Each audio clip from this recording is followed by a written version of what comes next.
Do you want to be the boy or I guess you can't choose? All right, this is Warren, and he's from SUNY Canton, and I met him at the College Autism Network that we're actually at right now.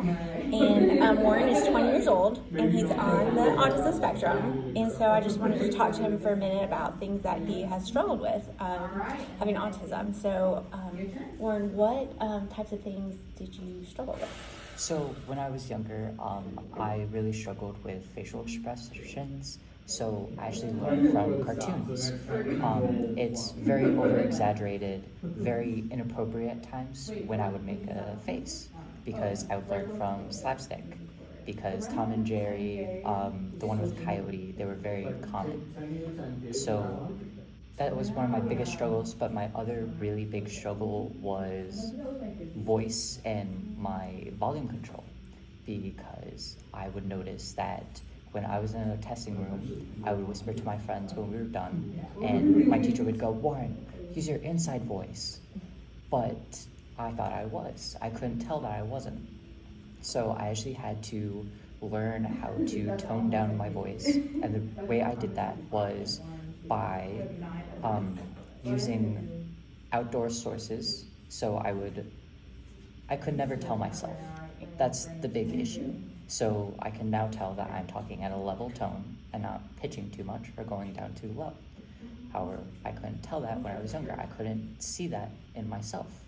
So what I did was I would record myself, and I would see if it would pitch, if it would peak the mic, and I would go up to other people and go, "Is this a good volume? Is this something that you're looking for?" Especially to my mom, because she'd go, "Your voice is giving me a headache right now," because I was being so loud.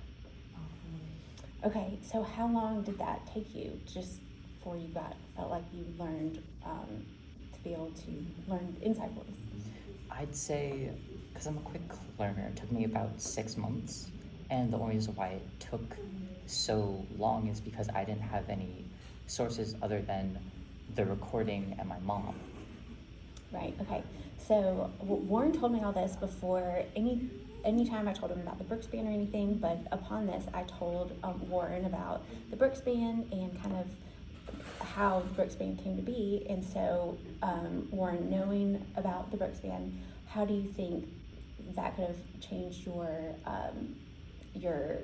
learning, how you went about teaching yourself? Well, I think it would be really helpful because it took me 6 months, and it could take some kids even longer. But if they were to have something that would vibrate or tell them, "Hey, you're being a little too loud," I think it would be really easy, because they wouldn't have to wait for someone to be available. They wouldn't have to spend sessions upon sessions recording themselves being like, "Is this good? I can't tell," and having to go to someone else. It would just make it a lot smoother to transition into a normal speaking tone. Okay, so what was some feedback? Did you ever experience any negative feedback from your friends, or other than just like your teacher, in the classroom, or did you ever explain to me if you had any instances where, you felt like, "Oh no, like, how am I going to do this?" or "You don't fit in"? Did you ever experience anything like that? Yes, because I was still struggling with it, my friends would notice, and they would try to get me to whisper, and they would purposely be like, "Warren, be quiet," and then they would just egg it on until they're like, "Oh, you're being too quiet now." So I'd get louder and louder, and so you have to realize that people aren't always the best source, and so I think that having something that it isn't manipulated by people, it might be really easy to learn, because you could have friends go, "Warren, you're being too quiet now," and so you raise your voice, and they keep doing it until your voice is too loud again. Mm-hmm. And you can only rely on like 1 to 2 people to actually tell you. Right. Did you ever feel what I've seen, or in the people that I've seen struggle with this, it kind of makes them feel like they're being too much, kind of lowers their self-esteem, knowing, especially the ones that are aware of their voice volume but don't really know if they're what level they're at. So they kind of become like excluded from some events, or just not felt like they belonged. Did you ever have any of those feelings, or It made me not want to talk to people. Mm. And so you're going from one side of the spectrum to a completely different one, because I didn't want to speak, I didn't want to present, and it made me anxious about how I was speaking, because I had all those experiences and I just couldn't tell. Mm-hmm. So since you've learned how to regulate your voice volume, do you experience anxiety over it still, or what's it been like? So I don't really experience anxiety about it as much anymore because I've practiced so much. However, if I'm in a big group of people like you, when you met me, I can get a little nervous that I'm projecting my voice too much because I can't tell with other people around me. Okay.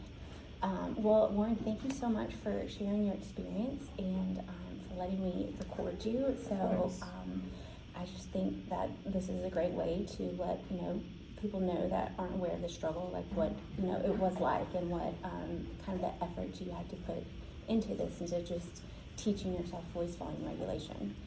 So I hope that the Brooks Band will be able to be a tool that could shorten that time and relieve some anxiety on people. I really think it would, especially if you're able to set it to a certain threshold, aren't you? Yes. So because you're able to do that, I think it could really help, especially because, as I mentioned, my friends would take advantage of me trying to train my voice and asking other people.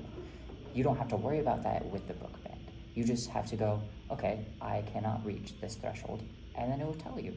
Versus going, hey, am I being too loud? And they're going, no, you're too quiet, speak up. And then you lose a lot of progress. Right. This makes it so that your progress maintains a consistent pace, which is what you're looking for. It is. So, well, thank you very much, and I really appreciate it. Yeah, of course. End scene.